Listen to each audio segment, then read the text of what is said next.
అందరికీ నమస్కారం అండి. యాక్చువల్గా మన వంశీ ఆకేళ్ళ నాకు చాలా సంవత్సరాల నుంచి పరిచయం అండి. నా చాలా సినిమాలకి తను రైటింగ్ సైడ్ నాకు చాలా హెల్ప్ చేశాడండి. యాక్చువల్గా చెప్పాలంటే పూలరంగడు సినిమాకి అయితే చాలా కాంట్రిబ్యూషన్ ఇచ్చాడండి వంశీ. తనతో ఎప్పటి నుంచో చేద్దామని అనుకుంటున్నానండి. బేసిక్గా ఈ సినిమా నాకు ఒక ఎగ్జామ్ లాంటిదండి. కష్టపడి పాస్ అవ్వడానికి ట్రై చేస్తాను. ఇన్నాళ్ళు నేను చేసిన సినిమాలు ఒక పేజ్లో ఉంటే ఇది కొంచెం హై పేజ్లో ఉంటుందండి. At the same time each and every short entertainment ఉంటుందండి. బట్ ఎంటర్టైన్మెంటు కొత్త వేలో ఉంటుందండి. నేను ఇప్పుడు దాకా చేయలేదు. సో వంశీ పెట్టిన పరీక్ష పాస్ అవ్వడానికి ట్రై చేస్తానండి గ్యారంటీగా. అలాగే మెయిన్ సుదర్శన్ రెడ్డి గారు అంటే నన్ను ఇలా ఆయన నమ్మటం అనేది నాకు భగవంతుడు ఇచ్చినటువంటి అవకాశం అండి నిజంగా చెప్పాలంటే ఈయన రూపంలో. సో ఈ నమ్మకాన్ని గ్యారంటీగా నిలబెట్టడానికి ట్రై చేస్తానండి. అలాగే దినేష్ ఇప్పుడు మా ప్రజెంట్ సినిమాకి ఆయన మ్యూజిక్ చేస్తున్నారు. అలాగే ఈ సినిమాకి కూడా దినేష్ గారు చేస్తున్నారండి.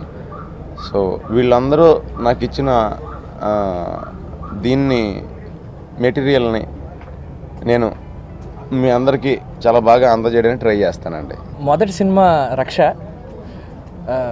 సో నన్ను ఫస్ట్ దర్శకుడిగా సినిమా ఇండస్ట్రీకి పరిచయం చేసిన రామ్ గోపాల్ వర్మ గారికి నా ముందుగా కృతజ్ఞతలు చెప్పాలి.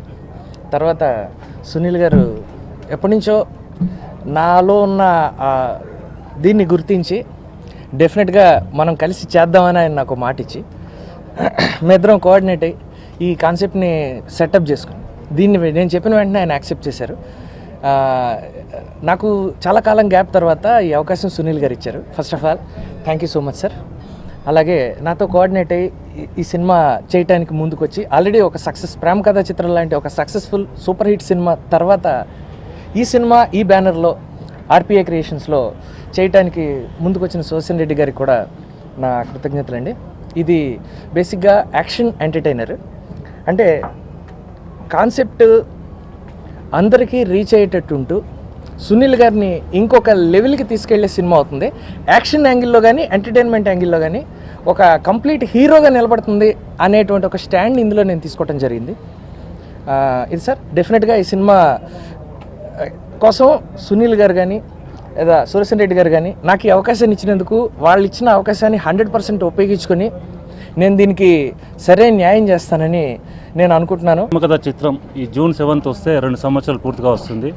ఈ 2 సంవత్సరాల నుంచి కథ ఒక 100 కథలు విని ఉంటాను. అందులో నాకు బాగా నచ్చిన కథ అంటే నాకు నచ్చిన ఆడియన్స్కి నచ్చిన కథ ఈ వంశీ నాకు చెప్పడము, అది సునీల్ గారు వినడము, అంతా ఇది డెఫినెట్గా మంచి సినిమా అవుతుంది. ప్రేమ కథా చిత్రంలో ఆర్ఆర్లో ఎలాంటి ట్విస్టులు ఉన్నాయో ఈ చిత్రంలో ఎంటర్టైన్మెంట్లో అలా ట్విస్టులు ఉంటాయి అని డెఫినెట్గా నేను చెప్పగలను. అందరూ సీన్ టు ప్రతి సీన్కు నవ్వుకునే చిత్రంగా ఉంటుంది. ఇంకా ఈ చిత్రానికి హీరోయిన్ ఫైనల్ కాలేదు, త్వరలో అనుకుంటున్నాం అయిపోతుంది.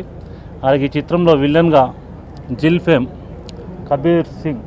కబీర్ సింగ్ని పెడుతున్నాము. ఇంకా మిగతా ఆర్టిస్టులు అంత అయ్యారు. ఈ చిత్రంలో దినేష్ గారు ఆల్రెడీ దిల్ రాజు గారి సినిమాకి మొదటి చిత్రానికి పనిచేస్తున్నారు, ఈ చిత్రానికి పనిచేస్తున్నారు. డెఫినెట్గా మంచి చిత్రం అవుతుంది. అలాగే సునీల్ గారికి ఇందాక అన్నారు నన్ను నమ్మి సినిమా చేస్తున్నారని. డెఫినెట్గా ఈ సబ్జెక్టు ఒక సునీల్ గారే చేయగలుగుతారు అని అందరికీ తెలుసు. మీరు సినిమా చూసిన తర్వాత మీరే చెప్తారు. మీరు అంత ఆదరించాలని కోరుకుంటూ సెలవు తీసుకొని థ్యాంక్ యూ వెరీ మచ్. ఈ షెడ్యూల్ వచ్చి జూలై నుంచి ప్రారంభంగా అవుతుందండి. ఈరోజు ముహూర్తం జరిగింది. జూలై నుంచి రెగ్యులర్ షూటింగ్ ఉంటుంది. అవకాశం ఇచ్చిన సుదర్శన్ రెడ్డి గారికి, వంశీ గారికి, అలాగే నా హీరో సునీల్ గారికి థ్యాంక్స్ చెప్పుకుంటున్నాను. వాళ్ళు ఎంతో నమ్మకంతో నాకు అవకాశం 2వ సినిమా కూడా ఇచ్చారు. అది 100% పూర్తి చేసి మంచి ఆడియో రావడానికి ప్రయత్నిస్తున్నాను. నాకు ఈ ఇండస్ట్రీలో ఇంట్రడ్యూస్ చేసిన దిల్ రాజు గారికి, శిరీష్ గారు, లక్ష్మణ్ గారికి థ్యాంక్స్ చెప్పుకుంటాను.